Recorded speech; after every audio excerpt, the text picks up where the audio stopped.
A great intelligence agency does not crumble overnight. It erodes in silence, weakening from within until one day the failure is undeniable. What is happening to the CIA right now is not just a restructuring, nor is it a simple budgetary tightening. It is a controlled destabilization of the personnel, processes, and infrastructure that make up the backbone of America's intelligence apparatus.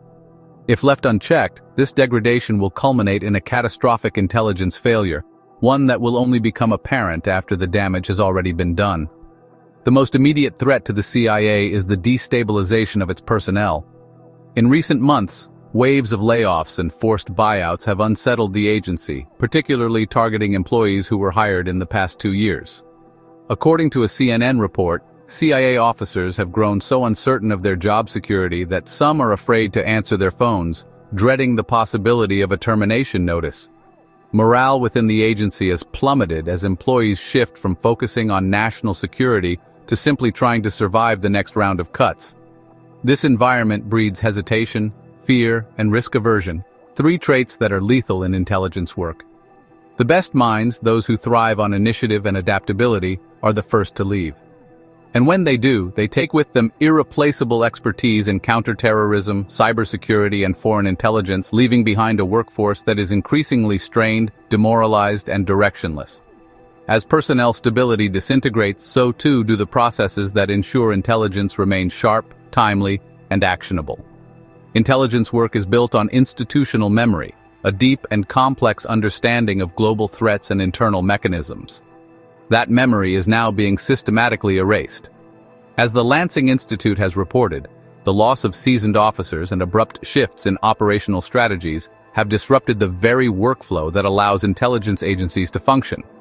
Analysts no longer know which intelligence products are valued under shifting leadership, creating uncertainty about what should even be reported. This confusion results in self-censorship, or worse, the production of ineffective reports that fail to properly assess emerging threats. Intelligence gathering is not simply about collecting information. It is about processing, refining, and interpreting data through a complex network of internal review mechanisms. But when teams are fractured, when fear replaces clarity, bad intelligence goes unchecked, and the agency's ability to provide timely warnings deteriorates. Meanwhile, the structural integrity of the CIA is under siege. The very foundation on which intelligence work relies, secure facilities, advanced digital infrastructure, and interagency coordination, is being steadily dismantled. Reports have surfaced that even CIA headquarters was mistakenly listed for sale in the recent push to liquidate government properties. An absurd but telling indication of just how recklessly institutional assets are being devalued.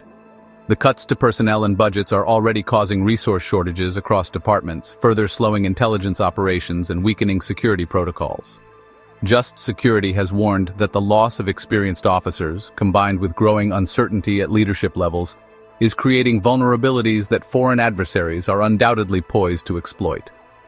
If field agents lose trust in their headquarters, or if internal cybersecurity measures fail due to staffing shortages, it is only a matter of time before covert operations are compromised.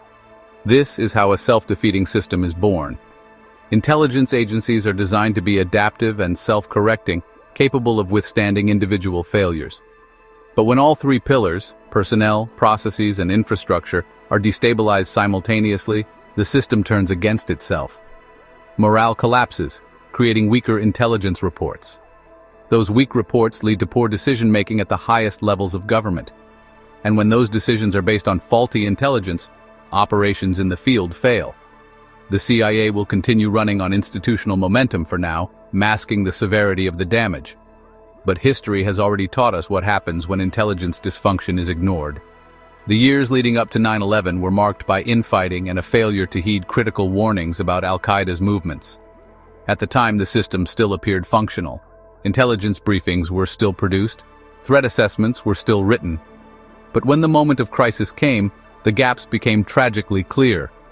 The signs had been there all along, but they had been lost in a fog of bureaucratic paralysis and leadership uncertainty. That same pattern is now repeating. A major intelligence failure is inevitable, not because of a single oversight, but because the very framework of the CIA is being hollowed out from within. The consequences of this trajectory are not abstract.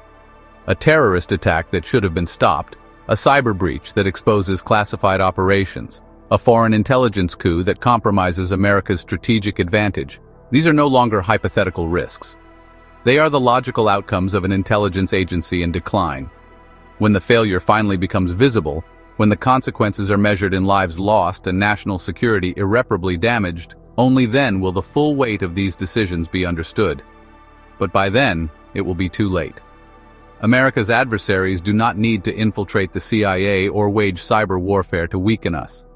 They only need to wait while we do the damage ourselves. Wait while we force out our best analysts and officers. Wait while we dismantle the institutional structures that have protected us for generations. Wait while we make ourselves blind to the threats gathering in the dark. The greatest danger to American intelligence is not an enemy from the outside. It is the slow, methodical destruction of the very systems that have kept us safe. This is not just a question of budgets, policies, or who holds political power. It is a question of survival. The ability of the United States to remain the most secure, most prepared, most powerful nation in the world depends on the strength of its intelligence agencies. If we fail to protect them now, we will pay the price in ways we cannot yet imagine. And when that price is finally revealed, when the next great intelligence failure shakes the nation, the truth will be painfully clear. We did this to ourselves.